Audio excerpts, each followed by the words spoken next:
계신 분들하고 좀 떨어져 있지만 눈인사로 인사하겠습니다. 잘 오셨습니다. 예. 3부 예배 나온 여러분들을 주의 이름으로 축복하고 환영합니다.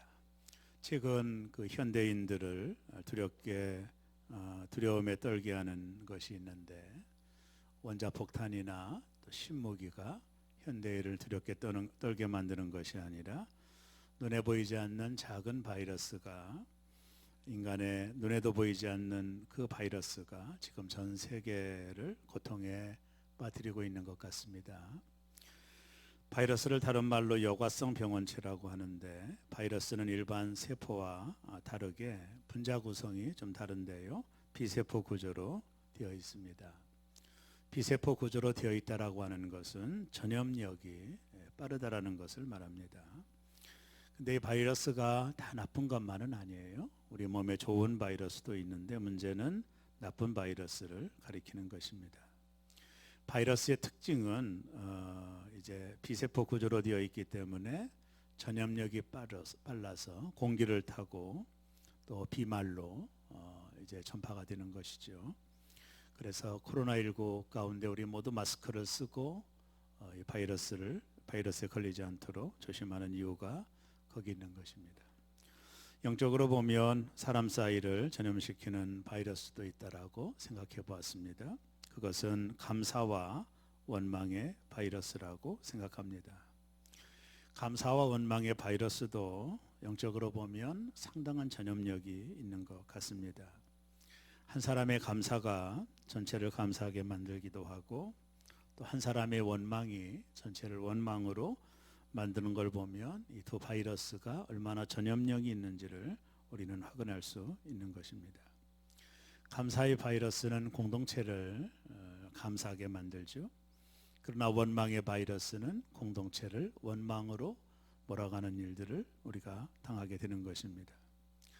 감사합니다, 고맙습니다라는 말 한마디가 이런 바이러스는 좋은 바이러스로 공동체를 행복하게 만들지만, 그러나 원망의 바이러스는 나쁜 바이러스로 주변의 사람들을 덩달아 원망과 불평으로 전염시키는 것을 보면 이 두 바이러스도 영적으로 매우 중요하다고 생각합니다.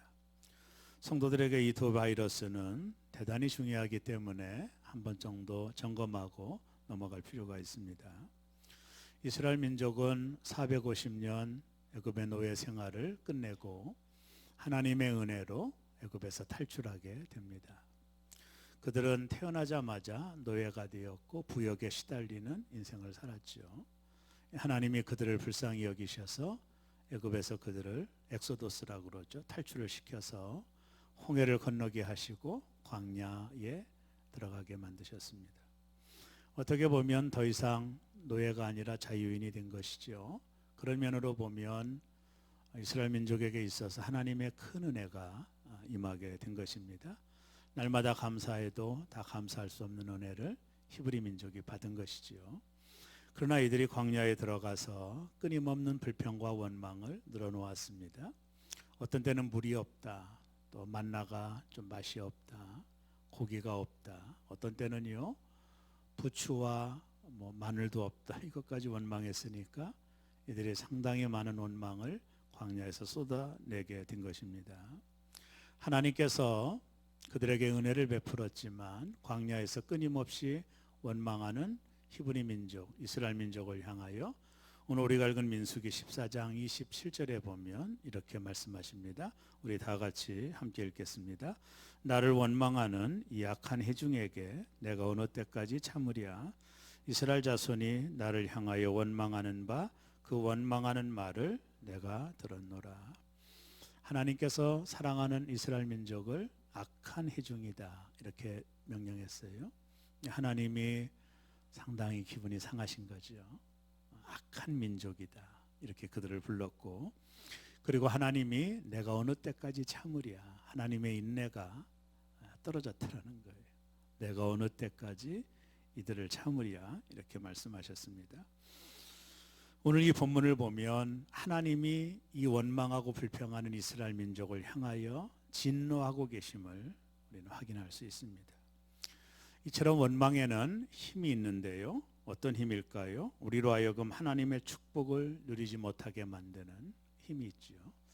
이스라엘 민족이 가나안 땅에 못 들어간 이유는 그들이 건강이 나빠서도 아닙니다. 자원이 부족해서도 아니고 오직 유일한 이유는 저들이 원망하다가 약속의 가나안 땅을 1세대가 못 들어가게 된 것이죠. 그렇다면 이 시간에 원망에 대한 이 본질을 좀 살펴보면서 한번 은혜를 받으려고 하는데요. 원망은 어떤 영향력을 우리에게 끼칠까? 첫 번째는요, 나에게 영향을 준다라는 거예요. 참 고치기 쉬운 습관 중 하나가 원망 불평하는 습관입니다. 목회하다 보면 어떤 성도들은 늘 말씀 가운데 늘 원망과 불평이 배어 있는 분들을 보게 되는데 이분들의 얼굴 속에는 또 마음의 평안과 기쁨이 없는 것처럼 보입니다. 자꾸 불평을 하게 되면 그 불평은 또 다른 불평을 가져오는 연쇄작용이 있는 것 같아요. 어떤 글에 재미난 이야기가 있어서 소개하려고 하는데요. 이분이 아침에 차를 타고 직장에 갑니다. 새벽 일찍 차를 타고 직장에 가는데 신호등이 안 걸리고 운전을 하는 것을 즐기는 분이셨습니다. 그것을 참 재미나게 즐기는 분이었는데요. 이른 아침에 집을 나오면 신호에 안 걸리고 잘 달리는데 가끔 신호에 걸리면 투덜대기 시작했습니다. 오늘은 운이 나빠, 오늘 액땜했어, 이렇게 신호에 걸린 것을 그렇게 투덜댔고요. 새벽에 차도 많이 없는데 신호등은 왜 이렇게 길어, 이렇게 계속 투덜대며 직장을 갔습니다. 그러다 보니까 이분이 느끼기를 새벽 출근해서 늘 불평하고 원망하다 보니 직장에서의 삶, 자신의 모든 삶에 투덜대고 원망하는 것을 발견하게 된 거예요. 그러다 보니 자신의 인생에 기쁨이 사라지고 계속 메마른 인생을 살더라는 것이죠. 그래서 이분이 이렇게 하면 안 되겠구나, 이렇게 해서 자신을 고쳤다라고 하는 이야기를 그래서 읽어본 적이 있습니다. 작은 태도지만 그 잘못된 습관이 자신의 삶 전체에 영향을 준 것이지요. 소홀히 다룰 문제가 아니라고 봐요. 원망과 불평은 먼저 나에게 나쁜 영향을 줍니다. 원망 불평을 하다 보면 매사에 짜증이 나고 그리고 신경질적인 감정이 생기게 되죠. 누구나 경험하는 걸 거예요. 그러는 동안에 이게 계속 축적이 되고 쌓이다 보면 내적인 기쁨이 사라집니다. 여러분, 자꾸 원망하고 불평이 습관이 된 사람들 가운데는 하나님 주시는 기쁨을 유지하기가 어려워요. 이게 성도들에게 있어서 원망 불평은 참 중요한 문제라고 봐요. 원망 불평을 많이 하면 뇌 건강을 악화시킨다라는 이론도 있습니다. 그 책을 좀 찾아봤더니 뇌의 시냅스가 발달해서 계속 우리의 삶의 모든 것을 불평불만으로 연결고리처럼 이어간다라는 거예요. 아주 독특한 특징을 뇌가 가지고 있는 거죠. 철학자 데카르트가 이런 말을 했습니다. 원망하고 미워하는 감정은 혈액순환을 방해하는 동시에 맥박을 급하게 하며 위장운동이 정지되어 음식을 받지 않으며 먹은 음식은 부패한다, 이런 말을 했습니다. 불평불만이 우리의 그 신체에도 영향을 끼친다라는 것이죠. 어떤 의학서적에 보니까 코르티솔이라고 하는 이 호르몬이 불평불만하는 사람들에게는 많이 발생한다고 그래요. 이게 이제 스트레스를 받았을 때 발생하는 그 세포인데, 이 호르몬인데, 불평불만을 많이 하는 사람은 이 코르티솔이라는 호르몬이 발생하여 우리 건강에도 아주 나쁜 영향을 준다라는 것입니다. 여러분, 금방 시험할 수 있습니다. 우리가 불평하고 원망하다 보면 기쁨은 사라지죠. 또 짜증이 나고 신경질적이 됩니다. 그리고 우리의 삶이 메말라가는 것을 우리가 확인할 수 있는 거예요. 그래서 불평과 원망이 습관이 되는 것은 나 자신에게도 매우 나쁜 겁니다. 건강을 해칠 수 있는 요소가 되기 때문에 우리가 주의 깊게 살펴봐야 되는 거예요. 그러나 불평과 원망의 근원이 뭘까요? 우리 한번 그 말씀을 좀 나눠볼까요? 우리가 욥기서를 보면 하나님께서 욥을 칭찬하는 장면이 나와. 사단이 하나님을 찾아와서 이렇게 말합니다. 하나님이 욥을 잘 되게 하셔서, 쉽게 말하면 욥을 축복하셔서 욥이 저렇게 하나님을 잘 믿는 것이지, 하나님이 욥을 축복하지 않았다면 욥이 저렇게 하나님을 잘 믿을 이유가 없다라고 말을 합니다. 그때 하나님께서 내 욥 종은 그런 사람이 아니다.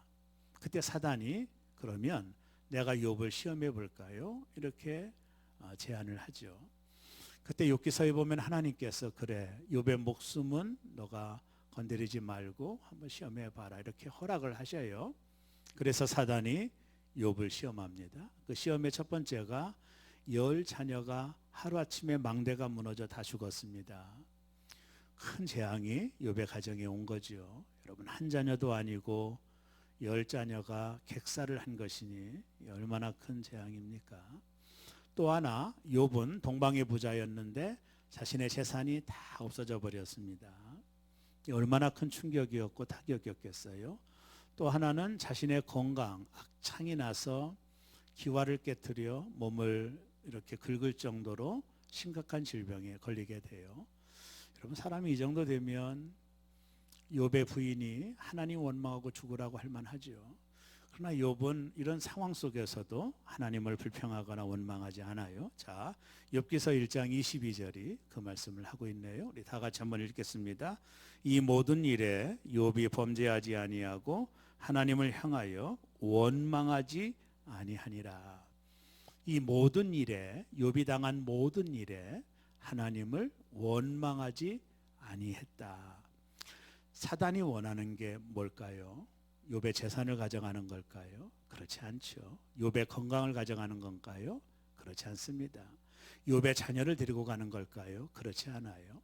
사단이 정말 원하는 건 뭐냐면 욥이 하나님을 원망하기를 원했던 거예요. 이게 사단의 술책입니다. 원망과 불평의 뿌리는 사단입니다. 우리가 그 근원을 잘 아셔야 됩니다. 이게 사단으로부터 온 것입니다. 사단이 원하는 것은 우리가 원망하는 것, 하나님을 원망하는 것, 이게 사단이 우리에게 너무나도 원하는 거예요. 그래서 이 원망의 뿌리가 사단으로부터 왔다라는 것을 인지할 필요가 있어요. 이게 대단히 중요하죠. 사단으로부터 원망이 기원된다라는 거예요. 욥기서가 그 얘기를 잘하고 있는 거예요. 자, 그런데 이 원망과 불평을 이기는 방법이 있을까요? 연약한 인간이 원망과 불평을 이길 수 있나요? 저는 없다고 봐요. 원망과 불평을 이길 수 있는 유일한 방법, 그럼에도 불구하고 유일한 방법은 우리의 의지에 있는 게 아니에요. 내가 원망하지 말아야지, 그렇다고 원망하지 않는 게 아닙니다. 원망을 이길 수 있는 오직 유일한 방법은 감사밖에 없어요. 이게 뭐냐면 우리가 원망의 자리에 자꾸 감사를 불어넣는 거예요. 우리가 원망의 그 현장, 원망의 상황에서 우리가 의도적으로 자꾸 감사를 계속 의도적으로 하는 거예요. 그렇게 되면 어느 순간에 이 원망의 것들이 감사로 인하여 물러가요. 그거 외에는 방법이 없습니다. 결단한다고, 결심한다고 원망을 안 하는 게 아니에요. 감사만이 원망을 이길 수 있는 유일한 방법이에요. 성경은 그것을 우리에게 소개하고 있는 것입니다. 아까 제가 신호등 얘기 잠깐 했지만 이분이 아침에 출근할 때 신호등에 걸리면 불평하고 원망하다 보니 자신의 삶의 모든 것이 불평과 원망이 나오더라는 거예요. 그래서 내가 이러면 안 되겠다. 그래서 내가 이제는 마음을 고쳐 먹어야지. 그래서 신호등에 걸리면 사고가 나지 않도록 내가 신호등에 걸린 거야. 이게 얼마나 감사할 일이야. 이렇게 생각을 바꿨다라는 거예요. 그래서 신호등에 걸릴 때마다 감사할 일이지 불평하지 않고 감사할 일이야. 이러면서 자신의 상황을 독촉하면서 감사로 불평을 몰아냈다라는 거예요. 그러다 보니까 어느덧 메마른 심령 속에 하나님의 은혜가 임하고 자신이 삶에 아주 피곤했던 삶들이 활력이 넘치는 삶으로 바뀌어졌다라는 이야기를 하고 있는 거예요. 중요한 건 뭐냐면 상황은 다 똑같습니다. 이 땅을 살아가는 동안에 다 상황은 똑같은 거예요. 문제는 뭐냐면 원망과 불평할 수 있는 상황이긴 하지만 그것을 한번 다시 한번 생각해 보자라는 것이죠. 쉽게 말하면 감사로 그 상황을 바라보라는 거죠. 이럴 때 이 감사가 우리 안에 풍성하게 질 때 내 안에 있는 원망과 불평들이 사라지는 것을 경험한다라는 거예요. 여러분, 그러나 감사가 얼마나 어려운 겁니까? 저도 마찬가지지만 내가 감사해야지 해도 참 어렵잖아요. 그래서 서양 속담에 보면 제일 가르치기 어려운 수학 문제는 우리가 받은 복을 세어보는 것이다, 이렇게 말할 정도니까 감사가 얼마나 어려운 것인가를 우리가 알게 됩니다. 그러나 성도에게 가장 나쁜 바이러스가 원망 불평이고 그것이 사단으로부터 기인하는 것이라면 우리 이걸 이겨야 되거든요. 이 원망 불평이 나에게 아주 나쁜 영향을 주어요. 성도가 원망하는 것은 신앙생활에 기쁨이 없다라는 걸 말하거든요. 그렇기 때문에 이 원망 불평을 이기는 오직 유일한 방법은 감사를 자꾸 공급해 주는 거예요. 끊임없이 우리의 삶에 감사가 습관화되고 모든 상황 속에서 감사로 바라보는 상황을 계속 가져야 되는 거예요. 이것만이 우리 안에 있는 모든 원망을 이길 수 있는 오직 유일한 비결이에요. 그래서 성경은 범사에 뭐하라? 감사하라. 이것만이 유일한 비결이에요. 이게 의지적으로 결단한다고 원망 불평이 사라지는 게 아니에요. 쉽게 말하면 모든 범사는 모든 일이거든요. 그것을 감사로 바꾸는 훈련을 하는 거예요. 모든 상황은 여전히 내게 동일하게 다가오지만 그런 것들이 옛날에는 불평거리였던 것들을 감사로 한번 바꿔보는 거예요. 이게 대단히 중요합니다. 이런 경우죠. 어떤 사람이 길을 가다가 다리를 다쳤습니다. 쩔뚝거리면서 에이 짜증나, 다리 다쳤네, 그러고 불평하고 원망을 했어요. 그리고 이 사람이 쩔뚝거리는 다리를 이제 끌고 어떤 모임에 갔더니 그 모임에 두 다리가 없이 휠체어를 타고 있는 분이 계신 거예요.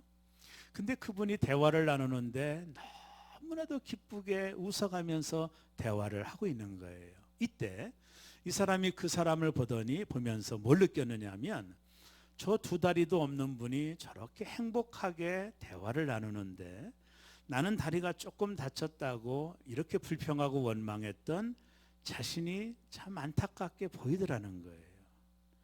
이게 아주 중요한 거거든요. 그래서 두 다리가 있는 것이 얼마나 감사한지를 알게 됐다라는 겁니다.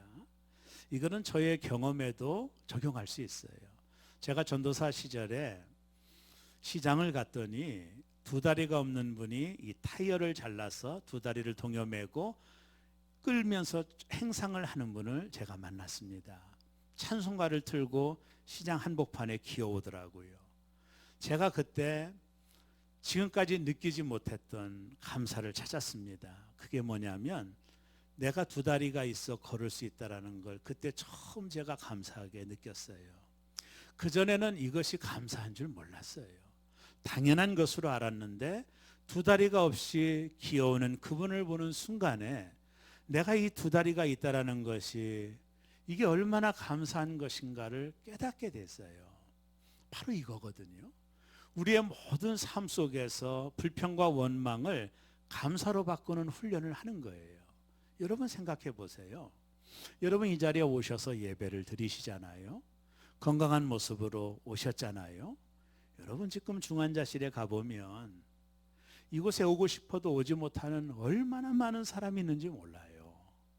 생각을 조금만 바꾸면 우리의 삶에 감사거리가 너무나도 많은 거예요. 여러분 밥을 먹을 수 있는 거, 화장실에 가서 응할 수 있는 거, 이게 얼마나 감사한지 모르죠. 저희 고모부님이 이 대장암 수술을 하셨어요. 그래서 항문을 꼬맸어요. 꼬매고 여기다가 호수를 넣어가지고 음식을 받아냅니다. 20년째 그렇게 살고 계셔요. 여러분 상상을 한번 해보세요. 그 냄새가, 고모부님은 항상 향수를 발라요. 왜냐하면 여기 배변통을 달고 다니는 거예요. 여러분 화장실 갈 때마다 감사해 보셨나요? 얼마나 큰 감사인지 모르죠. 여러분 우리의 삶이 생각만 조금만 바뀌면 원망을 멈출 수 있어요. 여러분 이게 얼마나 감사한지 모르죠. 그러니까 우리의 삶에 자꾸 감사로 원망거리를 바꾸는 훈련을 하셔야 돼요. 자꾸 감사하다 보면 내 안에 기쁨이 샘솟고요, 은혜가 넘치는 거예요. 그래서 성경은 범사에 감사하라 이렇게 말씀하시는 겁니다. 여러분, 내가 자꾸 원망불평하면 짜증이 나고 신경질적이 되고 소화도 안 되고 내게 큰 문제가 다가오는 거예요. 나에게 나쁜 영향을 주는 거예요. 어떤 분이 기차를 타고 가는데 옆에 이제 아주 뚱뚱한 아줌마가 타셨어요. 타자마자 코를 드르렁 고는 거예요. 이 양반이 얼마나 그게 피곤해요. 먼 여행에 아줌마가 이렇게 막 입을 벌리고 코를 골고 있으니 그게 얼마나 짜증나요? 그때 이분이 이렇게 기도했대. 하나님, 이런 부인 안 주신 거 감사합니다. 생각해보니 그렇더라는 거예요. 여러분 보세요. 우리가 조금만 바뀌면 모든 범사에 감사할 수 있는 거예요. 여러분 그렇지 않나요? 그래서 성경은 범사에 감사하라. 왜냐하면 이것이 내게 유익이 되는 거예요. 내가 자꾸 원망하고 불평하면 짜증이 나고 모든 매사가 신경질적이니까 일이 잘 안 되는 거예요. 원망 불평은 나에게 나쁜 영향을 줘요. 그리고 그것은 사단이 주는 거예요. 우리에게 기쁨을 빼앗으려고. 아주 중요한 거죠. 두 번째 원망 불평은 주변 사람들에게 영향을 줍니다. 요 소위 전염성이 있다라는 거죠. 그래서 제가 원망 불평을 바이러스라고 한 거예요. 여러분, 바이러스가 상당히 전염성이 있잖아요.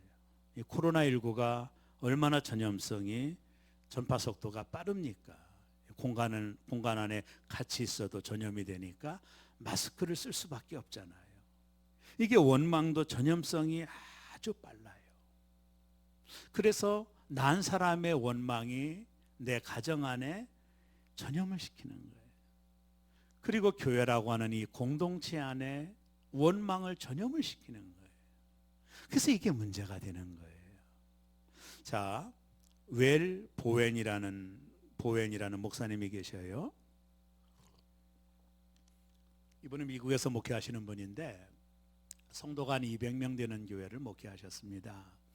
근데 목회하다 보니까 교회가 너무 불평들이 많은 거예요. 우리 교회를 얘기하는 게 아니라 저기 미국 교회를 얘기하는 거예요. 불평이 많으니까 성도들이 얼굴이 다 굳어 있고, 그래서 이 목사님이 안 되겠다. 그래서 지금부터 캠페인을 해야 되겠다. 이렇게 결심을 하고 어떤 캠페인을 하게 되느냐면 불평 없는 세상 캠페인을 벌였어요.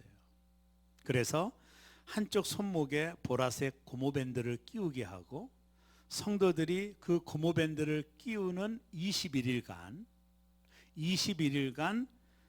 불평과 비난과 헌담을 참는 훈련을 한 거예요. 왜 21일이냐면 다니엘이 포로로 잡혀갔을 때 왕의 고기와 떡을 안 먹는 시간, 그죠? 그 시간이 20일이었고 또 병아리가 부화되는 시간도 20일이라네요. 어쨌든 그 의미를 담아서 21일 동안 이 보라색 밴드를 손목에다 메고 불평과 원망을 하면 고무밴드를 다른 손목으로 옮기는 그런 일을 한 거예요. 근데 이 운동이 교회에 큰 영향을 끼쳐서 불평과 원망이 교회 안에서 사라지게 됐어요. 자, 여기서 끝난 것이 아니라 이게 미국 전역에 소문이 났네요. 그래서 이 교회 이야기가 나중에는 소문이 나서 유명한 미국의 TV쇼인 오프라 윈프리 쇼에 소개되기도 했어요. 그리고 투데이 쇼, 투나잇 쇼에 소개되어 미국 사람들에게 선풍적인 인기를 끌어서 이 보라색 고무밴드가 불티나게 팔린 적이 있었어요. 이 밴드를 메고 21일 동안 원망, 비방, 헌담을 참는 훈련. 그러고 나서 이 교회가 얼마나 아름다운 교회가 되었는지 모른다라고 이것을 정리하여 기록한 책이 아까 제가 말한 불평 없이 살아보기라는 책입니다. 사랑하는 여러분, 바울은 우리에게 이런 말을 했습니다. 빌립보서 2장 14절에 보면 다 같이 읽습니다. 모든 일을 원망과 시비가 없이 하라. 아주 중요한 말씀을 하고 있죠. 빌립보 교회가 좀 갈등이 있었다라는 건 아시죠? 그죠? 여성 중심의 교회였기 때문에 갈등이 있었던 것 같아요. 그래서 바울 사도가 모든 일을 원망과 시비가 없이 하라. 여러분, 교회에서 하나님의 일을 할 때, 소위 봉사를 할 때 원망하고 하면 안 돼요. 안 하는 게 좋아요. 불평하고 하면 안 돼요. 모든 일을 원망과 시비가 없이 해라. 이 명령을 교회가 잘 지켜야 돼요. 여러분, 하나님을 하실 때 불평하고 원망할 수 있죠. 알아주지 않고 짜증날 수 있지만 하나님의 일을 하실 때 여러분이 꼭 기억해야 될 것이 원망과 시비가 없어야 돼요. 여러분, 한번 생각해 보세요. 저희 교회가 한 1000명 정도 됩니다, 교인이. 그렇다면 제가 여러분을 다 어떻게 맞출 수 있겠습니까? 이건 불가능한 일이죠. 그렇죠? 그래서 제가 이제 목회를 하면서 많이 기도하고 목회 드라이브를 할 때 여러분이 좀 잘 따라 주셨으면 좋겠어요. 그게 더 쉽죠? 내가 여러분을 맞추는 것보다도요. 그죠? 그래서 어떤 일을 맡기고 어떤 것을 우리가 함께 할 때 제발 원망하지 말기를. 원망이 나오면 그 일을 안 하는 것이 훨씬 좋습니다. 제가 볼 때. 모든 일에 원망과 시비가 없이 하라. 이거는 봉사도 마찬가지고 우리가 하는 모든 일이에요. 이게 대단히 중요합니다. 자, 왜 이스라엘 백성이 그토록 원망하고 불평하다가 가나안 땅에 못 들어갔을까? 이유가 있어요. 이스라엘 민족이 출애굽을 때, 애굽을 떠날 때 수많은 잡족들이 함께 떠나왔습니다. 이 잡족이 누군지 아세요? 자, 출애굽기 12장 38절을 우리 다 같이 한번 읽습니다. 수많은 잡족과 양과 소와 심이 많은 가축이 그들과 함께 하였으며, 여기서 잡족이라는 말이 히브리어로 에레브라는 뜻입니다. 에레브, 이 말은 혼합하다라는 뜻이에요. 450년 애굽에 살면서 애굽 사람과 혼인한 히브리인들이 있을 거 아니겠어요? 이제 그들을 통해서 태어난 사람들을 소위 에레브라고 말합니다. 이들이 애굽에서 살다가 하나님의 놀라운 기적으로 출애굽을 하니까 같이 따라 나온 거예요.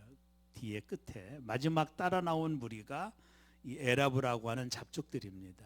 마지못해 부모들이 출애굽하니까 따라온 거예요. 근데 문제가 뭐냐면 여기가 원망의 근원지였습니다.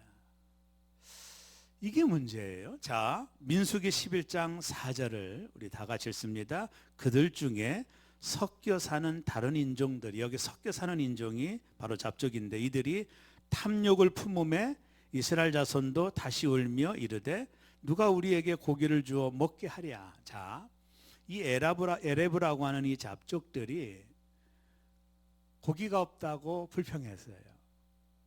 여러분, 하나님 만나주시면 되지 무슨 고기 달라고 탐욕을 품어 불평하는데, 이게 여기서 끝나면 좋은데 이게 또 전염이 됐네요. 히브리 모든 사람들까지 다 전염이 돼서 한 목소리로 하나님 우리 왜 고기 안 주냐고 불평을 했어요. 이게 뭘 의미하느냐면 이스라엘 자손이 이 에라브라고 하는 잡족의 불평에 전염이 됐다라는 거예요. 그래서 이스라엘의 역사를 보면 느헤미야 시대에 이스라엘 백성이 드디어 이 잡족들을 자신들에게 분리하는 운동을 합니다. 그때까지 이 잡족들이 있었던 거예요. 이들은 이스라엘 공동체에 나쁜 영향을 끼쳤어요. 모든 불평, 물이 없다, 길이 험하다, 고기가 없다, 만나가 맛이 없다, 이 불평의 근원지가 바로 여기였어요. 이것이 거기서 끝나면 되는데 이게 또 전염이 됐네요. 이스라엘 공동체 전체에 다 퍼지게 되어 하나님을 단체로 불평하는 거예요.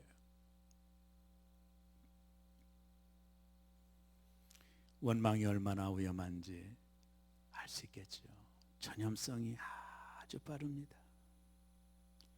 그래서 바울 사도가 고린도전서 10장 10절에 이런 말을 합니다. 다 같이 읽어볼까요?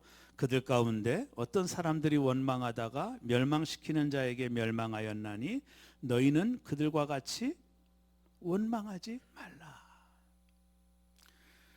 어떤 사람이 누구예요? 히브리 민족이에요. 멸망시키는 자가 누구예요? 하나님이셔요.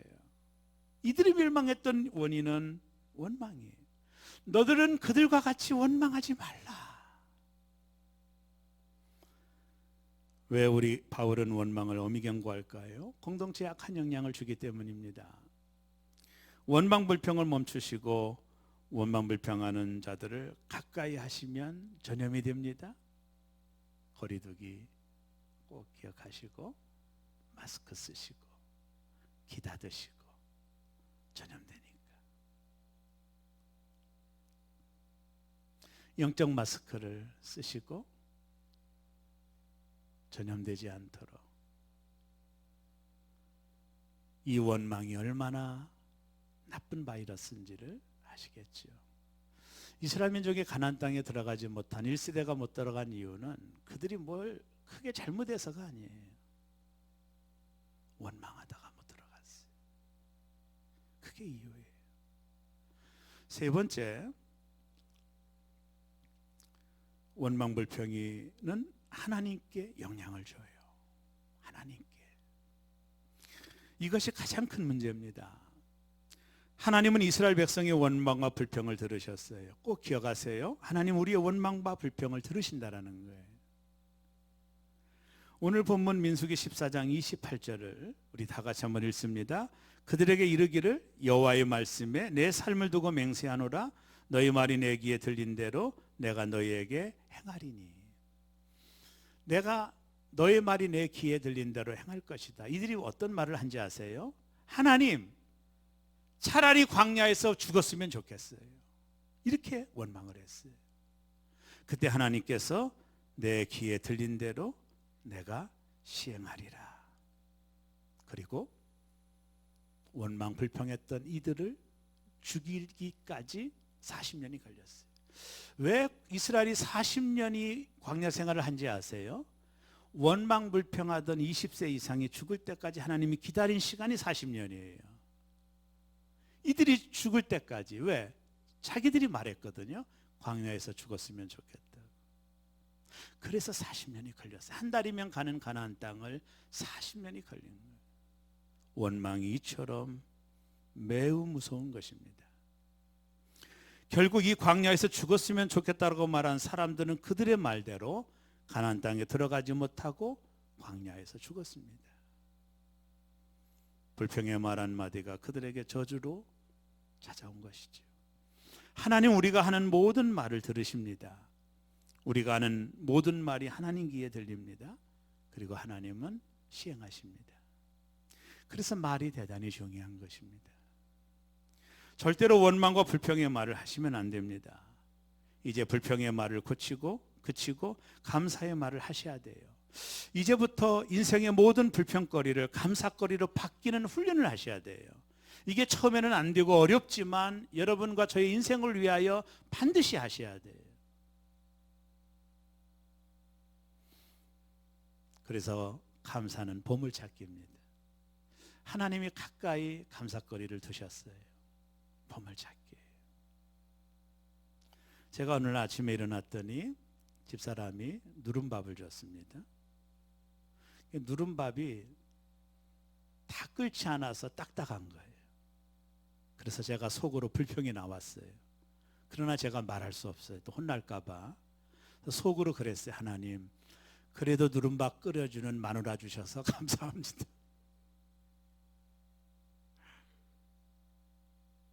마누라 없다면 내가 어떡하겠어요. 너무 감사합니다. 작은 거지만 조금만 바꾸면 감사거리가 되는 거예요. 여러분, 머릿돌 습관이라는 게 아나요? 키스톤 하비트라고 하는데 이게 참 중요한 원리인데요. 삶이 무너진 사람들을 고치는 이론입니다. 이 이론의 내용은 이거예요. 한 가지를 고치면 연쇄 반응이 일어나서 삶 전체에 영향을 끼친다라는 원리인데, 이게 소위 머릿돌 습관이라고 해요.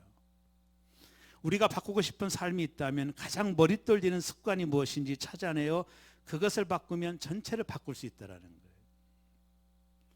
여러분, 성도에게 가장 중요한 머릿돌 습관은 제가 볼 때 감사합니다. 감사가 바뀌어지면, 내가 감사가 습관이 되면 모든 것을 바꿀 수 있어요. 이게 대단히 중요한 거예요. 감사 하나만 바꾸면, 이게 머릿돌이거든요. 이 감사 하나를 바꾸면 모든 것을 바꿀 수가 있어요. 이게 대단히 중요한 머릿돌 습관입니다. 탈무드에 보면 감사를 모르는 자를 벌하는 법이 따로 세워지지 않는 것은 감사를 모르는 자에게는 하나님께서 직접 벌하시기 때문이다. 이런 유명한 말이 있습니다. 사실 감사를 모르는 삶 자체가 얼마나 큰 형벌입니까? 감사를 모르고 살아가는 삶이 얼마나 불행한 것입니까? 행복은요, 감사의 문으로 들어왔다가 불평의 문으로 나가버리는 거예요. 그걸 나가지 못하도록 붙잡는 것이 감사합니다. 원망불평하면 다 나가버려요. 불만의 눈으로 세상을 보면 불평할 일이 많아요. 그러나 감사의 눈으로 보면 세상은 온통 감사할 것으로 가득 차 있는 거예요. 축복을 받아서 감사한 것이 아니라 감사하기 때문에 축복을 받은 것입니다. 다음 주는 추수감사절기입니다. 코로나 위기 속에서 하나님께서 우리를 지금까지 지켜주셨죠. 너무 감사해요. 우리 새롬교회도 마찬가지죠. 한 주간 감사거리를 찾으시기 바랍니다. 삶의 기쁨이 넘치게 하는 비결은 삶 가운데 아무리 작은 것이라도 의식적으로 감사거리를 찾고 그것을 내 입으로 다른 사람에게 고백할 때 우리의 삶이 더욱 풍성해지고 더 큰 감사거리로 채워지게 될 것입니다. 제가 그래서 여러분 주보에 감사 제목 기록하기라고 하는 공란을 내가 만들었거든요. 한 주간 동안 여러분들이 감사 제목을 거기다 이름과 직분을 쓰시고 기록하시면 다음 주 오실 때 가위로 오려서 제출해 주시기 바랍니다. 1등, 2등, 3등을 뽑아서 냉장고, 자가용 뭐 이런 거 한번 생각해 보겠습니다. 여러분, 원망하고 추수감사절 맞이하면 무슨 의미가 있겠어요? 감사거리 한번 잘 적으셔서 돌아오는 추수감사절은 정말로 하나님께 감사하는 절기. 제가 추수감사절을 앞두고 이렇게 교회를 돌아보면서 너무나도 감사거리가 많더라고요.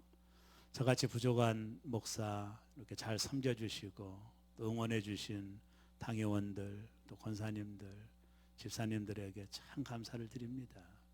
생각해 보면 참 감사거리가 너무 많아요. 저도 감사할 거리가 참 많더라고요. 돌아오는 추수감사절 여러분 꼭 감사 제목 다 적으시고 또 특별하게 감사헌금을 잘 준비하셔서 하나님의 은혜에 감사하는 절기를 맞이하는 새롬의 모두들 되시기를 주의 이름으로 축원합니다. 한번 해볼까요? 감사합니다 하나님. 모든 것이 감사합니다. 장미꽃 감사합니다. 가시도 감사합니다.